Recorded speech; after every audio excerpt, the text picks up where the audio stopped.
if you are a politician, if you are a Nigerian, if you are a journalist, or even a public office holder, one of the biggest tasks for you this week would have been keeping up with all of the breaking news.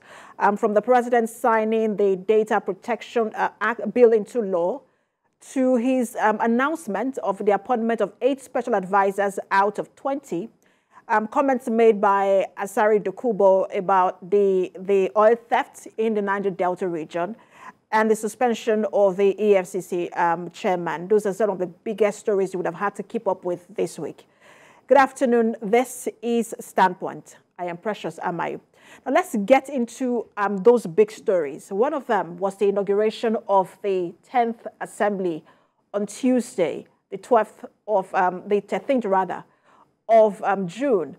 Now, with so many intrigues surrounding whether this was going to go the way of the party, whether we're going to see the defiance from some party members, it went exactly the way the APC wanted it to go. Akpabio emerged as the Senate president, and we saw Jibrin Barau emerging as the deputy Senate president. In the House, it also went the same way. In fact, the House was a landslide where a lot of people had expected that defiance, but it went the way of the party once again. We saw Abbas emerging as the Speaker of the House, and Benjamin Kalu emerging as the Deputy Speaker of the House. Now, the big question is, what does this mean for the 10th Senate?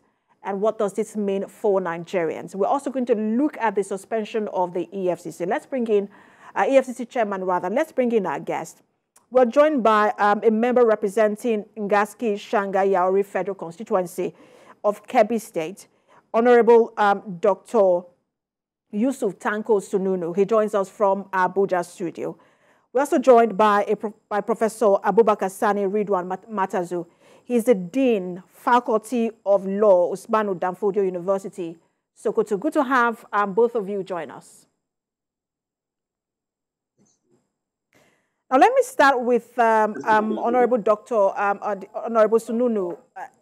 I know that you are in the House of Representatives, but let's start with what's going on in the Senate. We're getting comments from Abdulaziz Yari calling what happened at the Senate a betrayal, and that some people were against him. I just want to get your comments on that. Well, thank you very much for inviting me to this very important program. Well, the comment is, you know, what is politics? Politics is dynamic. It's never done until it's done and completely done. So we all knew that in politics, you can start with a large teams, but in politics, a lot of things count. Vested interests, stakeholders, so many. So along the line, when it is not completely done, you will not be sure that you have won. So to me, there is that policy probably that the senators on their own thought that the best way out of it is for them to align with party so that we can have a rancor-free 10th assembly to avoid our previous experiences that we had before. And also it could be another reason to be that we must have a political balance to allow an effective leadership that guarantees active participation by all zones of Nigeria, thereby them thinking that the best way they could do is also to have the South and Southeast participating. For the Southeast, the Deputy Speaker is also from the House of Representatives, who came from Abia State, and also he is coming also from South. In this regard, you will now say that both the executive legislature, there is no zone that is left out. Some zones were also rewarded by the leadership of either as a Secretary to the Government of Federation or the party chairman, like in the zone, North Central. The other zone also have their vice president in the Southeast. So in the Northwest, we were also favored to have a speaker. So therefore, I think probably the equation overnight change, reasoning and considering Nigerian unity and the desire to have a rancor-free 10th Assembly might have influenced the senators' decision to act the way they have acted. I'm not a member, as you rightly said, so whatever I'm just thinking is just my own analysis on the factors that may have likely gave us the result we have seen. Thank you. But what about the House of Representatives, where there was, instead of the secret ballot, we saw the open ballot? And I think it was just about 6 House of Reps members who did not vote for Abbas. Everybody seemed to have gone with Tajuddin Abbas. About 353 members went with him. Do you think that there are likely to be the same sentiments from Jaji and Wase about feeling betrayed as well, considering how members voted? I don't think so. I don't think so. You see, the criticism about open ballot system is uncalled for because the House is guided by standing rules. And in standing rule, Order 1, Rule 1 says that the business of of the House of Representatives plenary must be done according to the standing order of the House of Representatives. And that is what is prescribed by the standing order of the House of Representatives. And then we've seen what we have done. And if you can look at it, to say that there is going to be a rancor or any misgiving, I think it's misquoted. Whoever watched the last sitting of the House of Representatives before we adjourn, you will have seen peacefully Dr. Wase, Honorable Wase, actively participating, moving here and there, and trying to give a leadership and guidance to how we should relate this thing. So I don't think there's any iota or even an atom of that feeling in his own mind, because we have seen him actively participating in the plenary decisions. And he has also raised up and then even moved the motion for, I think, for the adjournment of the 10th Assembly for our recess that we are currently ongoing. So I think the whole is, that's the beauty of democracy, to allow the people to express themselves. Expression does not mean winning. So in a contest, there's bound the possibility of you winning or others losing. And what is much important is for those who win not to have the feeling that winners get it off. Extend the hand of fellowship. And you can also see even the speaker, Honorable Tajuddin Abbas, when he is to call for raising a motion for adjournment, he called Wase too. So that shows that there is that very good understanding, and we have already blended. So nobody is saying that because you belong to Wase camp or you belong to Tajuddin Abbas camp or any other. No, all we are that acting as members. And as members, you are bound to align based on the principle, your conviction and orders. And does not mean that after that 3-4 hours process, the House will remain divided forever. No. We have a leadership that is focused and that is extending the hand of friendship to everybody, and we are being carried along irrespective of your party affiliation. What we want is an assembly that is going to be stable, proactive, focused, that will align with executive. I'm not saying a robust, I say align, so that we can have a rancor-free 10th assembly that will translate in the end to the dividends of democracy to average Nigeria. We'll get to that alignment in just a moment and what it will mean and how Nigerians will interpret that alignment. But let's bring in Honorable Abubakar to the conversation. Let's bring in Professor Abubakar rather to the conversation. We've seen how the lawmakers voted. Even the opposition that had tagged itself greater majority, and at some point were even threatening to field their own candidate, also fell in line. I just want to get your thoughts, on how all of the election played out, the inauguration played out on Tuesday. Thank you very much. I am grateful for inviting me to this important intellectual discourse, in which we are all witnesses to what had happened at the National Assembly, both at the Senate as well as the House of Representatives. The election has come and gone, and we have seen winners, and I cannot consider those who could not get it to be considered as losers. They are all winners, because the most important thing we have witnessed there is that there is cohesion, there is good relationship, there is good neighborliness, there is indeed cohesion in what they intend to do, and that is what is expected of them when they have settled after the training they are undergoing now, as rightly stated by Honorable Simoni. And what we are also expecting them of doing is that, having them settled and they elected their leaders, This showcases how so united Nigeria is, in the sense that every zone of which we have 6 in number has certain level of representation from the presidency down to the Senate as well as House of Representatives. So this showcases the fact that Nigeria is one and nothing could divide it. And when the senators as well as members of the House of Representatives settle, we hope to see proactive and robust legislation being made so the country will move forward so that the anticipation and the aspiration of every Nigerian could be achieved. Mm. And Prof, when you have a situation where, party supremacy takes preeminence, and what does that mean for governance in the country? Because the fear from some Nigerians is that, look, we're just going to have, as usual, the normal name is now Rubber Stamp Assembly. And that's what, some Nigerians are saying. But, as you saw all that played out, what do you think it means for governance? I do not believe in that, and I cannot subscribe to that the 10th National Assembly could just be a rubber stamp, whereby every single senator they will only say it's okay, without having brainstormed at the plenary as well as other fora.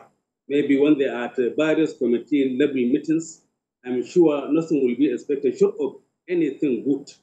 Because we have seen even in the National Assembly, some are of the belief that the assembly was just a rubber stamp, but however, even then, there are those who are die-hard members of the ruling party.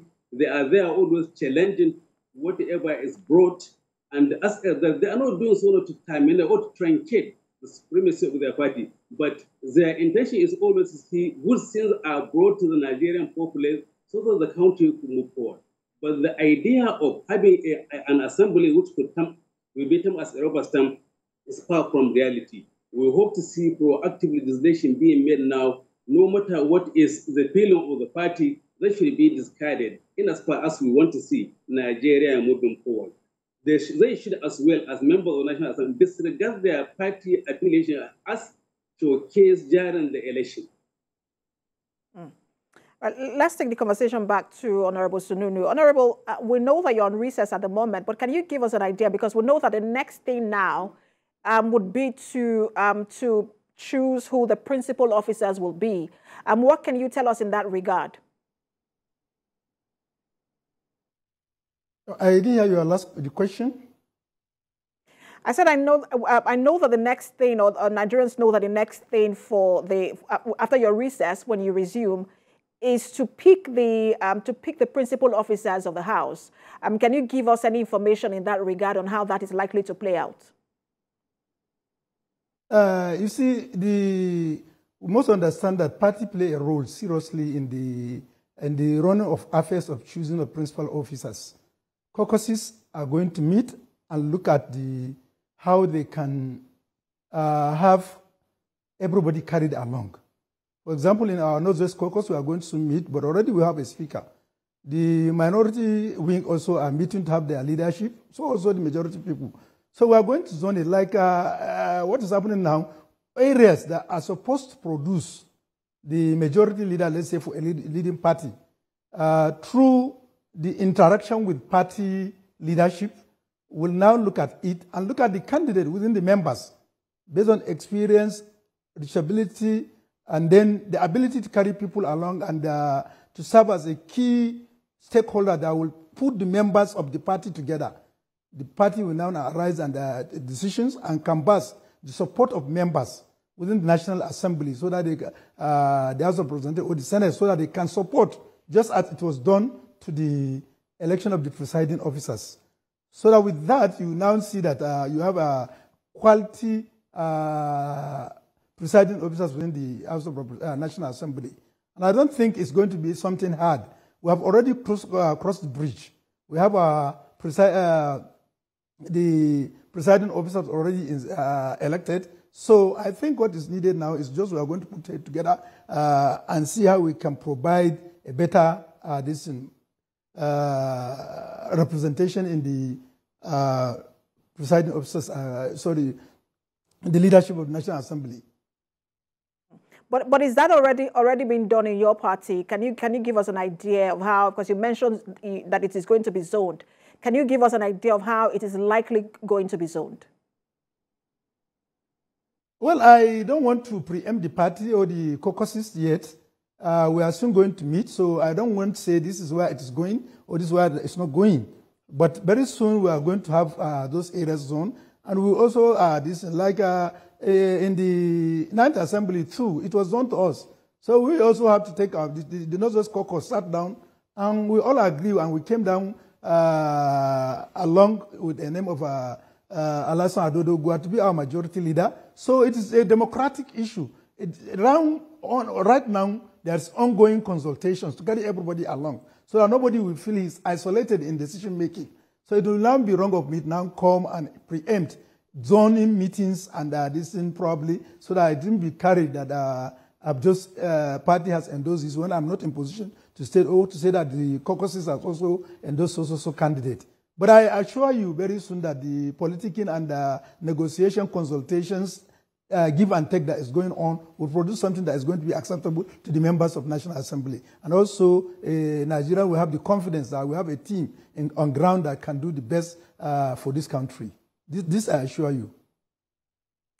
All right, let me bring in Prof to the conversation. Prof, this is really more about governance than it is about politics. And, once the Honorable said that, look, they have crossed the biggest hurdle, which is to pick the presiding officers of the Assembly.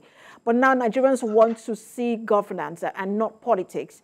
What do you think is the biggest task ahead of this particular government, whether it's at the executive or at the legislative level? Thank you very much. From the National Assembly, we have seen how they have conducted their election, which is a rank plea, as it has been rightly indicated. So now it means that they are about to settle for business. The same way the presidency has settled for business, what is expected of them is that, first, by the time His Excellency President Bola Ahmed Tinubu submits the list for nomination into his cabinet, so he has started doing that as far as special advisors are concerned.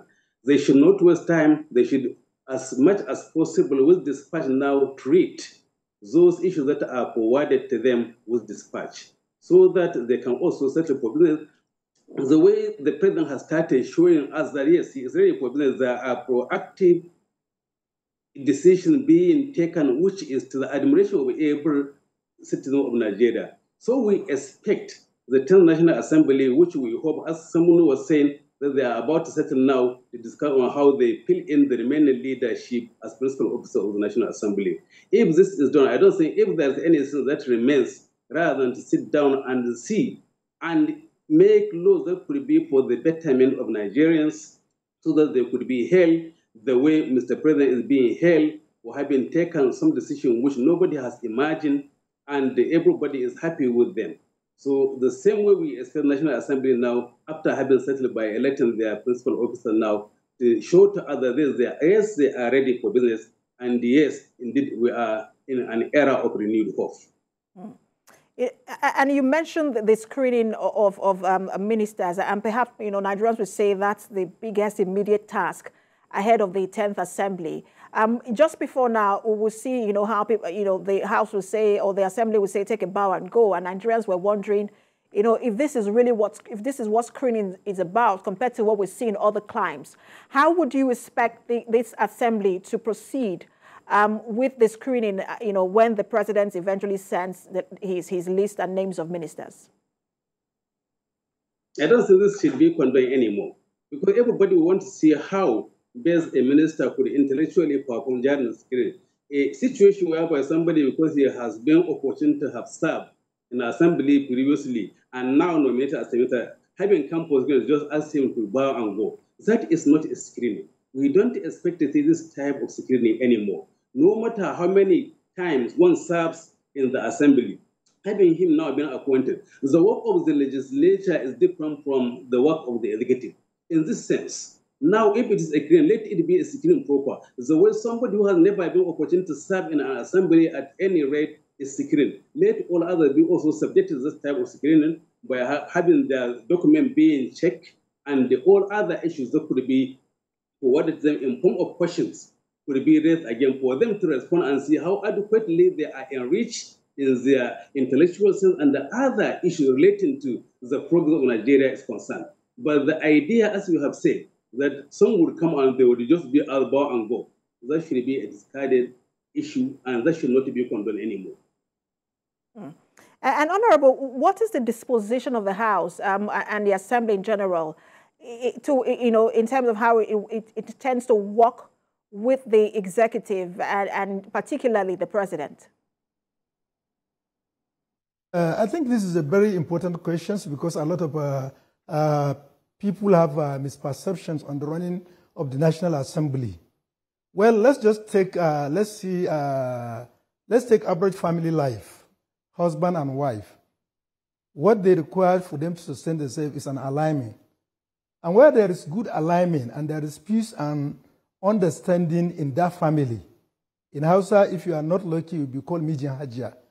What is mean that is somebody who is under the control of his wife, and you'll be seen as robber stamp. So, but the issue is, it's not the aim to just come and have a rancor, everything. But there should be an understanding and mutual respect and a common goal to give the dividends of democracy to Nigeria so that whatever comes to the House that is, or to the National Assembly, that has the capacity, ability, and potentials to move Nigeria forward will be accepted by the National Assembly irrespective of our party affiliation. So also, when you have something that is detrimental, as representative of the people may be seen on the eyes of the executive as being good, but it appears to be to the House of National Assembly, to the side of National Assembly as not going to favor Nigerians. That would be this thing. We have a mutual way of coming together to address issues, and that must be sustained. Let me give you an example of what I mean by good alignment. During the COVID-19, at that time in the 9th Assembly, I was the Chairman House Committee on Healthcare Services. And in the amendment budget for the 2020 supplementary budget, where it was aimed at addressing COVID-19's issues through so many interventions, the executive came with the idea of having zonal 3 molecular laboratories in all geopolitical zones in the country. And that was presented in the budget, and it was what was presented to us as amendment, as a supplementary budget. But during the budget defense of that supplementary budget, we asked the question. We asked the ministry and stakeholders there, okay, who runs this laboratory? Who will take their job? Who will they, and actually, we are not convinced and comfortable with answers offered. So what is the decision of the House? The National Assembly as at that time would say, okay, rather than creating new laboratories that may be just a white elephant project and may not translate to service delivery, let us use that money to upgrade all our tertiary hospitals laboratories and also to upgrade our regulatory bodies like NAFDAC, NIPRI Pharmaceutical Research Institute, National Medical Institute of Research in Lagos, and many other institutions with that fund. And that was done. And currently, I will tell you that we have more than 60 public laboratories that can do molecular laboratory. So has it been that what people are perceiving the National Assembly as robust, we allow that to go. We'll have by now have so many scattered laboratories that are not translating to our distance. So what we needed is alignment and understanding. What you're describing, and I hear you, because what you're describing, many Nigerians will say that's a drop in the ocean compared to the many other bills and policies that you said yes to, and all the letters you said yes to without, disagreeing with the former president. But let's talk about, because you mentioned that if the bill or if the policy or decision of the president is, it's good for the people, you're going to align. But if it's detrimental, and your people are saying, look, that you don't like this particular policy, that you're going to speak against it. But talk to us about the disposition of the House or the position of the House to the president's recent decision, especially the one on the suspension of the EFCC chairman.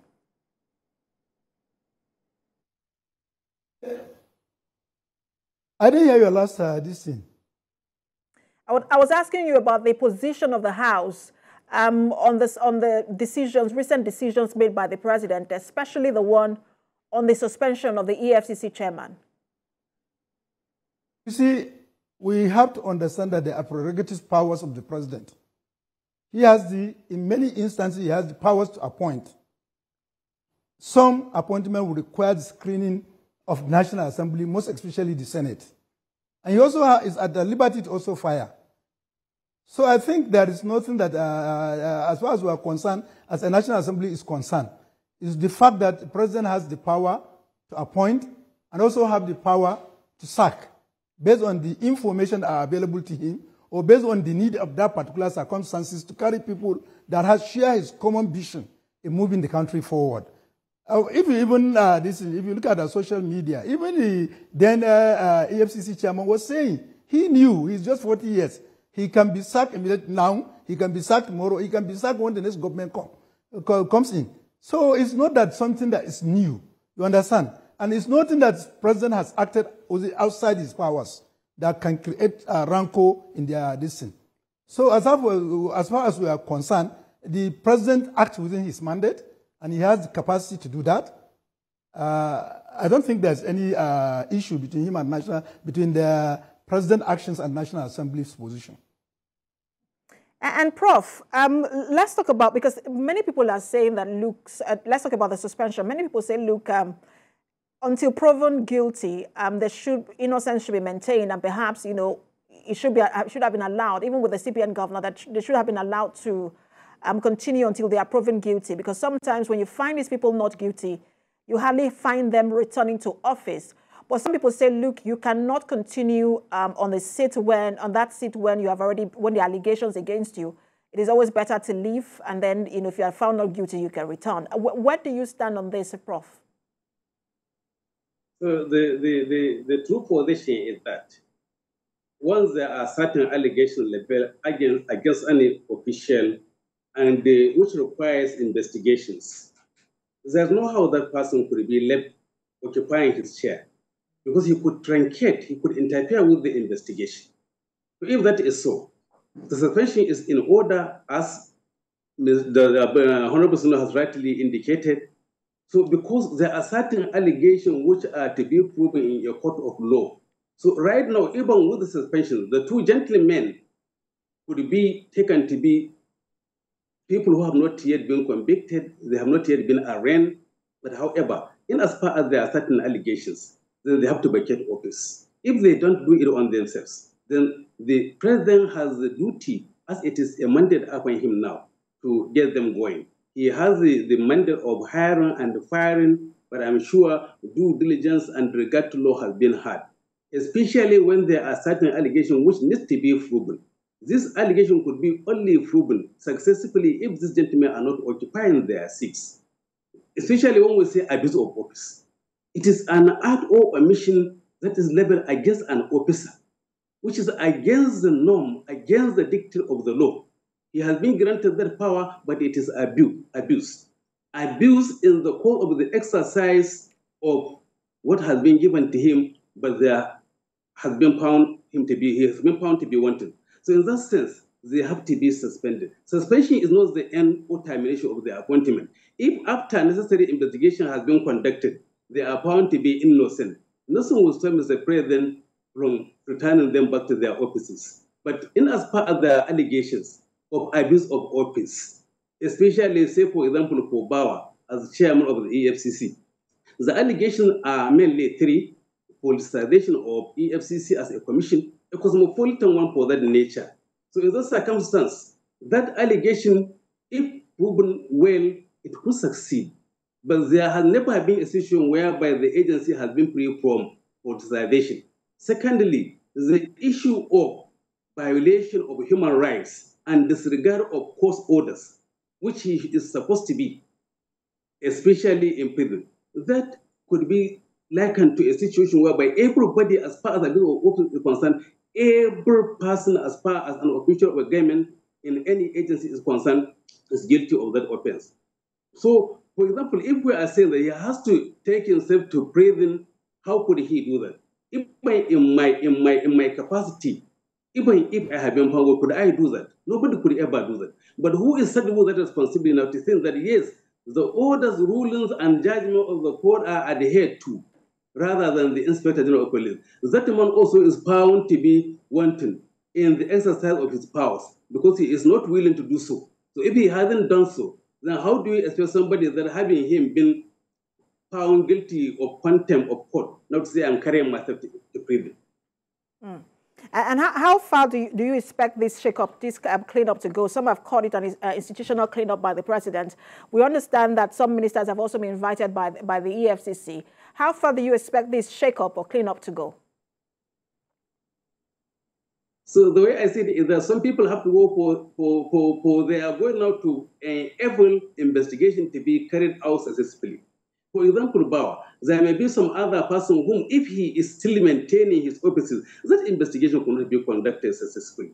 So they have to be asked to go, and especially those allegations leveled against the suspended CBN governor, they could not be achieved the way they are supposed to be achieved in as far as he maintains his office. Something with Bauer. So in those circumstances, they have to go, so the investigation could be carried out successfully, with the humble hope that they could be arraigned before a court of law. If the court of law found them guilty, so be it. If they are through, so it is.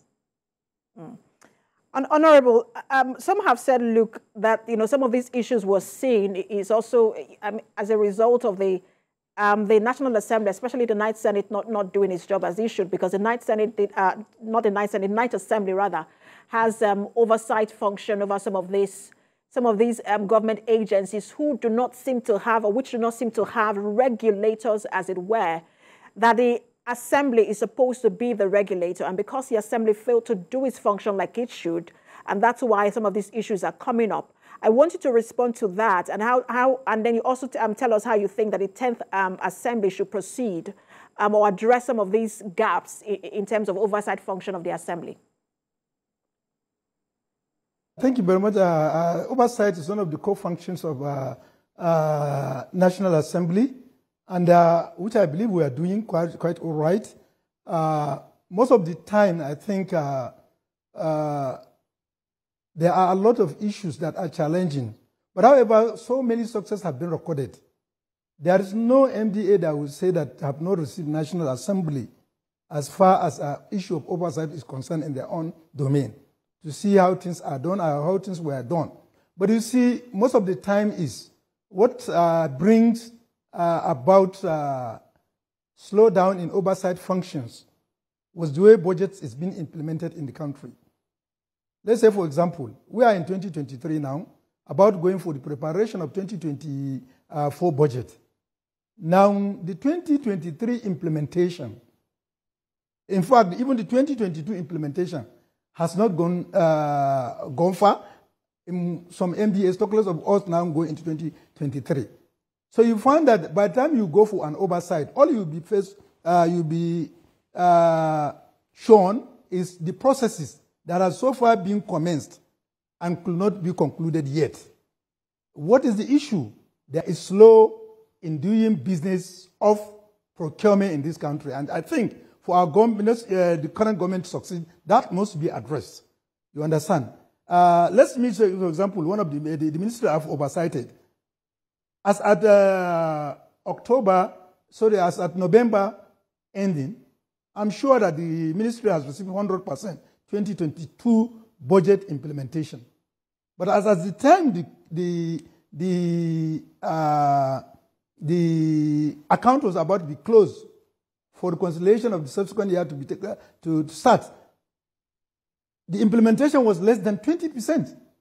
So you can see, and when you ask what is the due process, they say that due process is so cumbersome, it takes you longer time. First of all, from the Administrative Standards Board, some may require fake approval, and then you go to the Bureau of Public Enterprises. And I think Bureau of Public Procurement, sorry.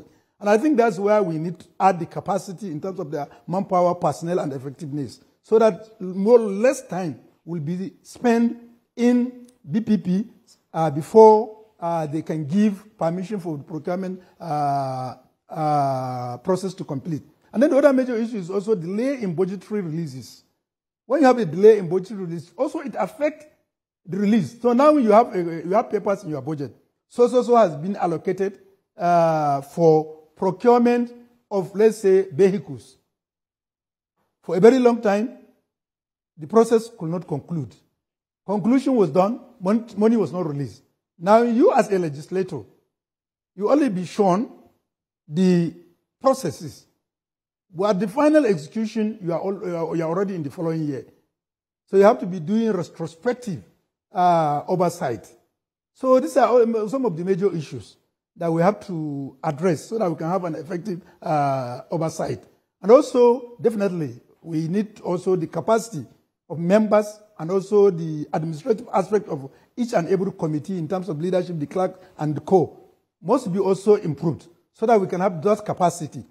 But in the end, I will tell you that this current, the 10th Assembly, you see something differently. Already there is a good understanding.